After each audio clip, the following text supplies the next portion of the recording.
Well, hi everybody. A lot of you know me, and I think about half of you really don't. So I thought I'd start with giving you my employment history, so you get an idea of where I've been in life and who I am today.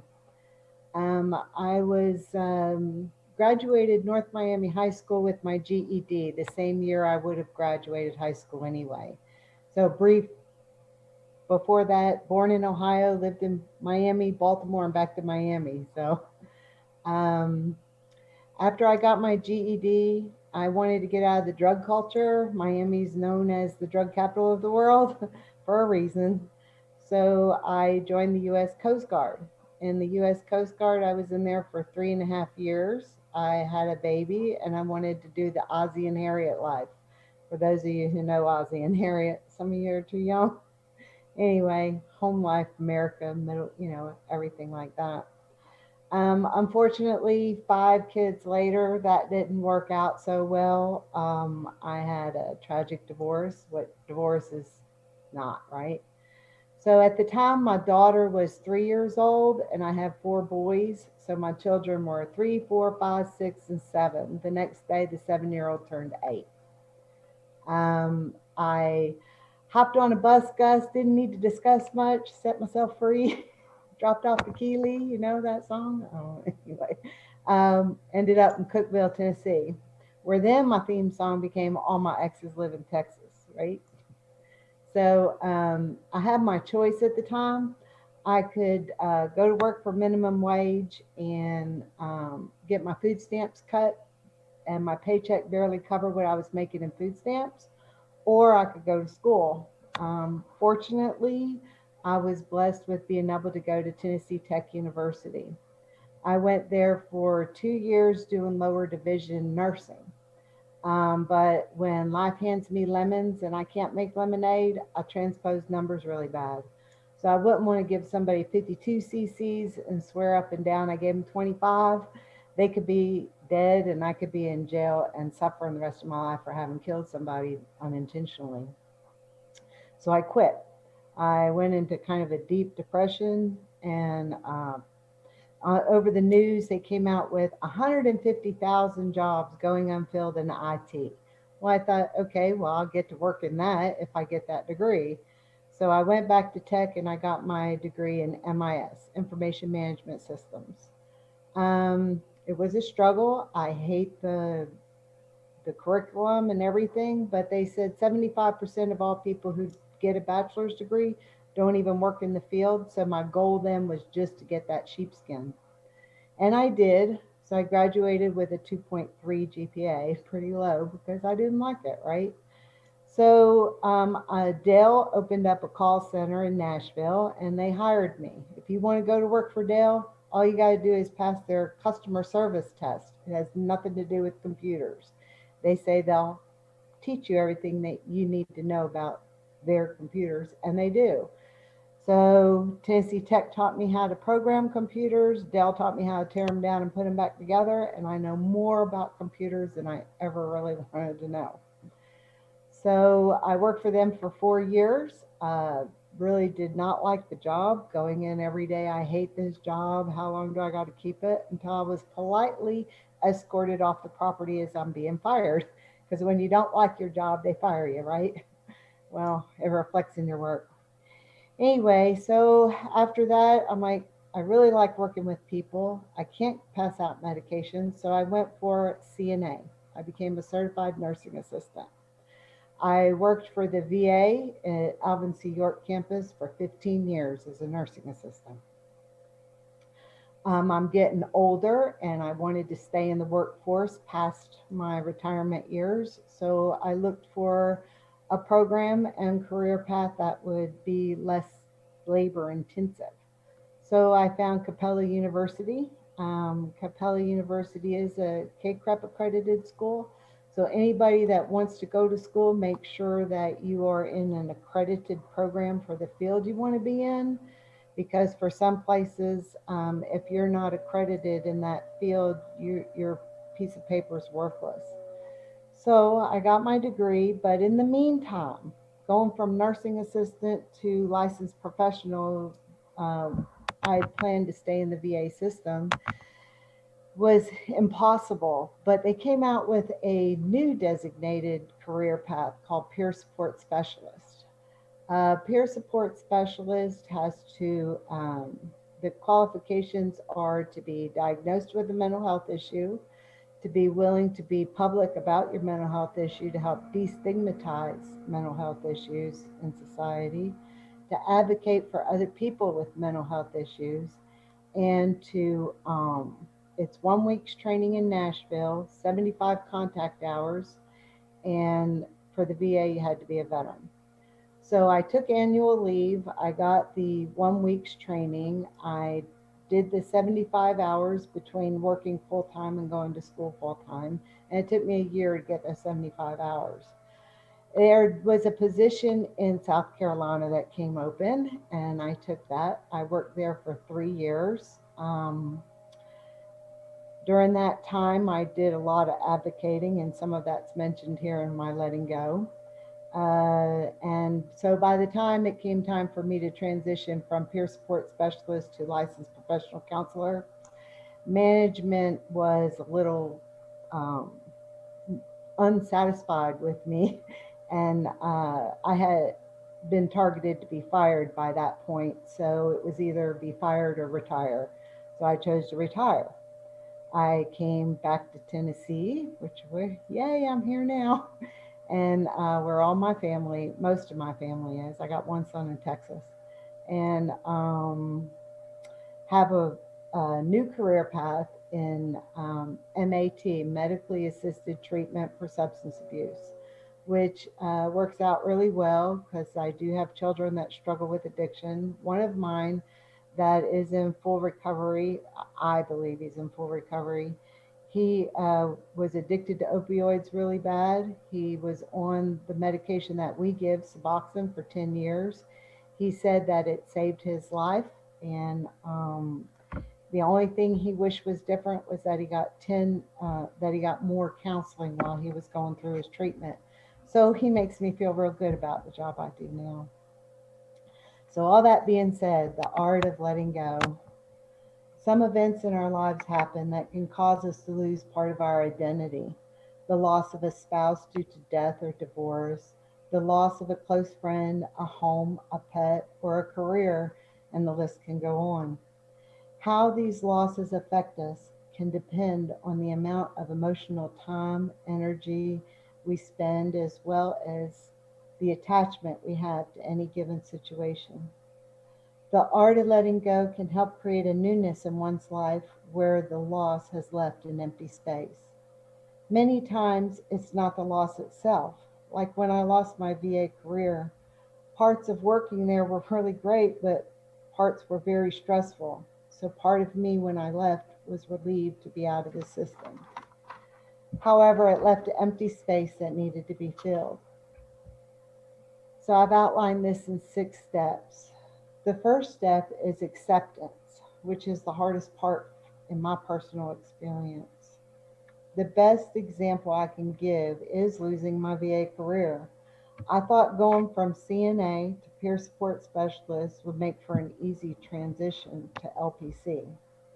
I did not anticipate the challenges of my inept way of communicating and advocating for myself and others. And I say inept because I made mistakes.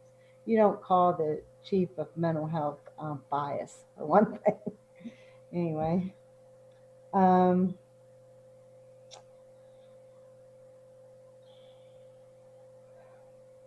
the biggest challenge that was the beginning and end of my career was 3 months after I took the position. My certification was expiring in October, and this was in July. In training, I was told not to worry about it. I could send my trainings within the VA to the recertification board, and it would get renewed. So I didn't worry about it. And again, that was in July, and my certification was ending in October. October 1st, I started the process of renewing my certification. The people in charge for that, and the state of Tennessee said, I'm sorry, you moved out of state. We can't recertify you. The state of South Carolina said, we're sorry, the person who's in charge of that died, and all her records died with her. We are in the process of reorganizing the program and hope to have it going soon. VA management said, I'm sorry, if you don't get recertified, we will have to let you go. It is part of your condition of employment, and without certification, you're fired. All of my intentions for my career path and extra learning had been in PTSD and serving veteran population. I, while I got my recertification, in the process of advocating and doing what I needed to do to get it, I became like a dog with a bone. I didn't want that to happen to another veteran. I brought it up at every national meeting the peers had.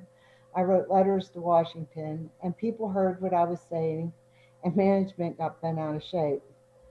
So when it came time for me to transition to licensed professional counselor, my voice was no longer heard, and I was targeted to be fired. So I had a choice to get fired or retire. I retired.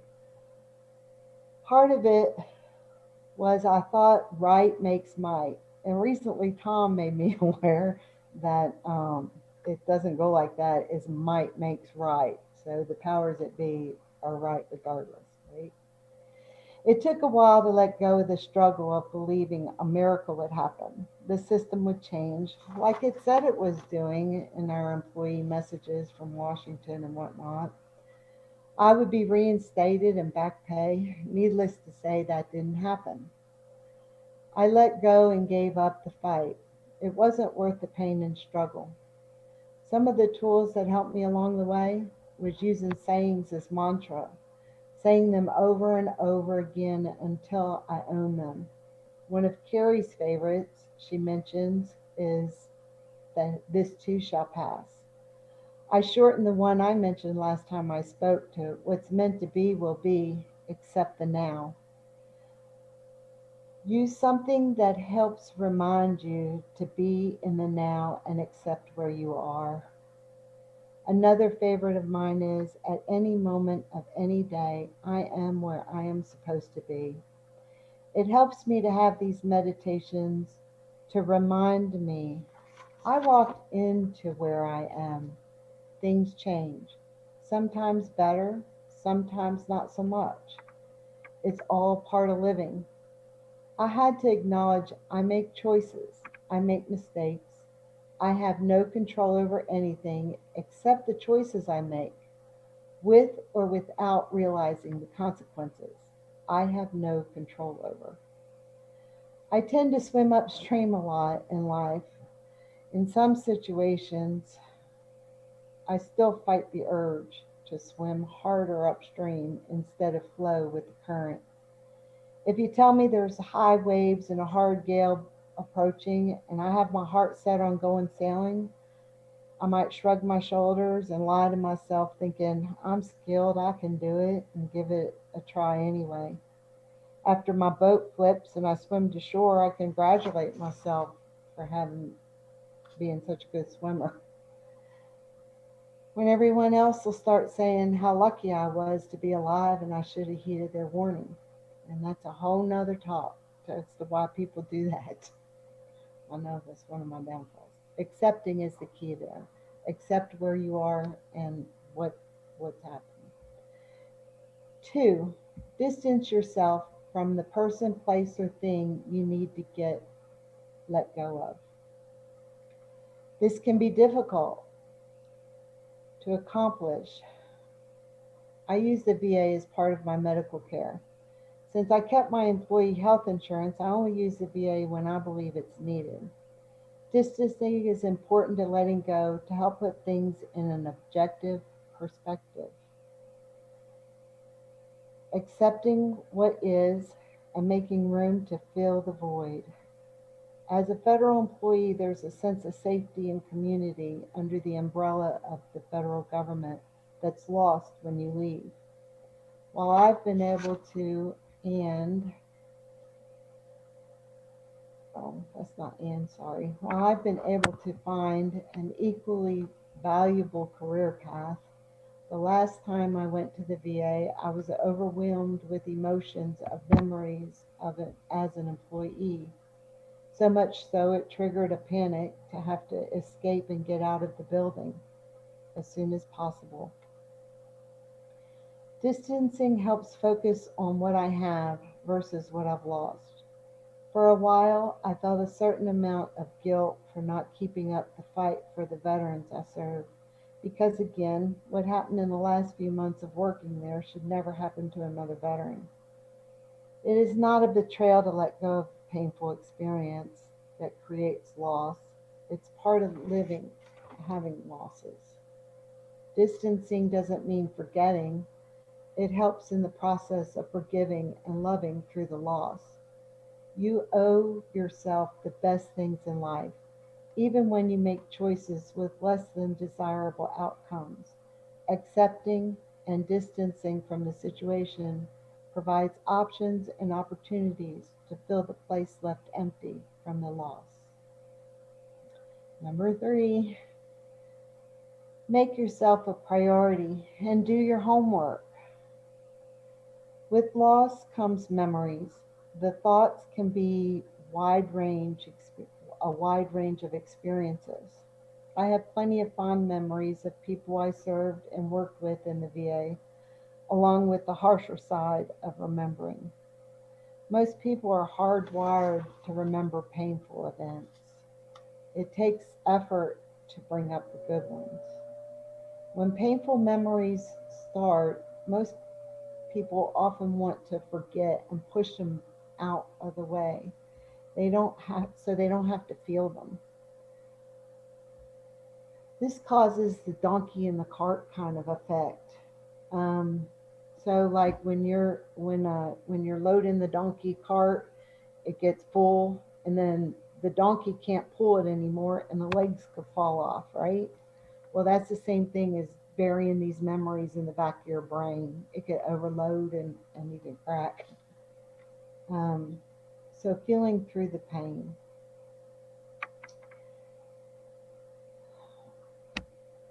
A healthy way, a healthy strategy is when a painful event from the past arises. Allow the feeling to flow through. Acknowledge the pain. Thank the memory for the reminder. And then think of something you're grateful for that came from the loss. In the case of having lost my career, I'm grateful there is now a training, a national one, specifically for veteran peer support specialists, to where once they are certified, it's up to the VA to recertify them. They no longer have to find a resource for training to get yearly certified. My voice was heard, others picked up the ball and ran with it. I met some pretty great people. I had some really good times going on outings, doing groups, and having coworkers who supported me through some of the hardest times. Once I felt through the pain, reminding myself of what I am grateful for from the experience, I say goodbye to it and then bring myself back to the present moment. Given the present an expression of gratitude for where you are now. In my new job, the director allowed me to present a white paper on the Mission Act for veterans and what it can do to bring veteran clients to our clinic. He agreed to go through the process to be put on the preferred providers list to not only serve the underprivileged in rural communities, but also serve veterans who often choose to live in rural communities. I am also grateful I've been able to move back to being where most of my family lives. I have this great UU community members to be with. I'm grateful. Sorry. I am just grateful. Be gentle with yourself. When feeling through the pain, I used to verbally beat myself up, calling myself things like dumbass for some of the things I did or said I thought were right at the time. Hindsight's 2020, right? Don't stifle the emotions. I acknowledge I made mistakes. The cost was painful, both financially and emotionally. I have acknowledged the fears I currently have with my current employer as a residual effect from my VA experience. I am more mindful in my new work environment. I think about what I'm going to say, choose my words wisely, and try not to worry about being thrown under the bus. I use the mantra, that was then and this is now, when I start feeling a certain way. It helps me to return to the present moment and release the fear. 4. Recognize you may never get an apology or an answer or a positive outcome. Some losses can leave you feeling incomplete, like you're just left hanging in the wind. Accepting a person, organization, institution, in my case, the government agency, is not going to apologize or make it right or do anything at all. Accepting it is not going to Accepting it is not going to be resolved as you tell the memory goodbye helps in letting go. 5. Give yourself permission to forgive. You're not betraying yourself. You are not betraying yourself for offering forgiveness when you know you have been wronged. You're healing yourself with forgiveness. Even if you don't mean it, when you first say, and in my case, I forgive you for ruining my VA career, you sorry son of a. AA has a saying for that. Fake it till you make it. That can work with forgiveness too. Forgiving yourself is equally important as to forgiving the offending party. It allows you to let go of the anger, the guilt, the shame, the sadness, whatever painful feelings you may be carrying from the experience. It helps to lighten the load of the memory. 6. Do self care. Self care includes things like setting boundaries, saying no to things you really don't want to do. Do things that bring you joy and comfort. Listen to what your needs and wants are, and do your best to get them filled. Nonviolent communication helped me to learn and identify needs and wants. Sometimes we feel some emptiness and not sure what it is we want or need to fill it. Surround yourself with people who lift you up, support, and, and give positive reinforcements. I get a lot of that from our Wednesday night group. People you can joke around with and make light of heavy situations. Some of my children are really good at that too. Practice things like Zen Buddhist meditation that help you to empty yourself of all past and future thinking and live in the now. Letting go of the past, stopping yourself from projecting too far into the future, being in the present moment, because right here, right now, is all we really have, and that's a Zen Buddhist kind of way of living. Doug's group is very helpful in maintaining that frame of mind. Connecting with people who fill you up and not tear you down is important too. Emotional and physical well being. Lastly, if these steps aren't working, if any self help strategies are not helping, and you feel the quality of life is getting worse, maybe too much or not enough sleep or crying too much, seek professional help. So the steps are accepting, distancing, making yourself a priority and doing your homework, recognizing there may not be a resolution, and give yourself permission to forgive. Do your self care. If the pain is too great, you're not able to stop the sadness or feelings of hopeless and helplessness, and your quality of life is and or your quality of life is not what you would like it to be, seek professional help. And that's it.